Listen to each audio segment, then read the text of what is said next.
미국의 인권 전문가들은 북한의 은닉 자산을 찾아 법적 책임을 묻겠다는 오토 원비어 가족을 적극 지지한다는 입장을 밝혔습니다. 이 아들을 죽게 만든 가해자를 응징하려는 부모의 의지가 북한 정권을 흔들고 있다고 평가했습니다. 조상진 기자가 보도합니다. 원비어 씨 부부가 찾아낸 북한 관련 자금은 미국은행 3개 계좌에 동결돼 있던 2,379만 달러의 예금입니다. 원비어 부부는 2017년부터 미국 정치권을 상대로 북한을 압박하기 위한 캠페인을 시작했고 동시에 북한의 배상 책임을 묻는 소송도 제기했습니다. 아들을 억류한 뒤 혼수 상태로 돌려보낸 북한 정권에 책임을 묻겠다는 조치로 세계 곳곳에 숨겨있는 북한 비자금을 모두 찾아내겠다는 의지입니다. 그렉 스칼라튜 미국 북한인권위원회 사무총장은 아들을 잃은 원비어 가족이 공허한 수사를 넘어 김정은 정권을 실제로 아프게 만들고 있다고 평가했습니다.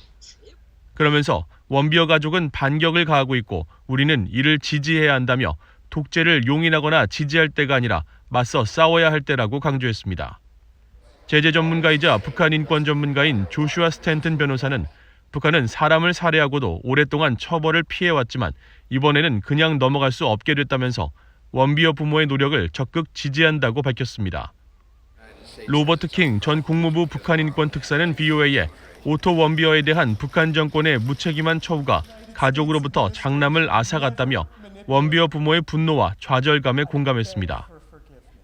오토 원비어는 지난 2015년 12월 평양 여행 중 북한으로부터 정치 선전 포스터를 떼려 했다는 혐의를 뒤집어쓰고 17개월 동안 억류됐다가 혼수 상태로 미국에 송환된 뒤 일주일 만에 숨졌습니다.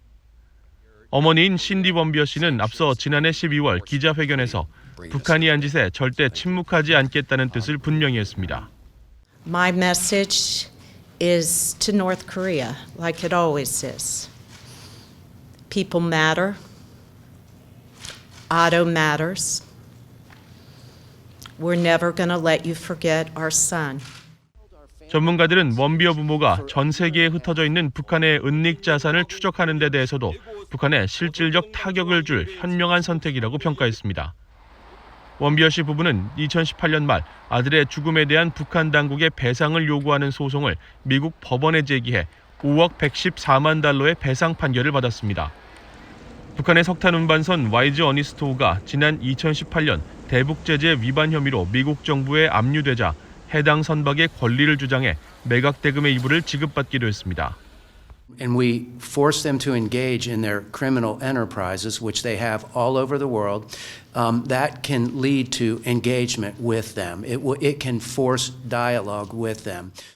전문가들은 원비어 가족은 북한 정권이 그토록 중요하게 여기는 돈줄에 강력한 타격을 가하고 있다면서 북한 정권은 이미지 관리를 중시하는 만큼 김정은 정권의 인권 문제를 계속 규탄하고 알릴 것을 촉구했습니다. VOA 뉴스 조상진입니다.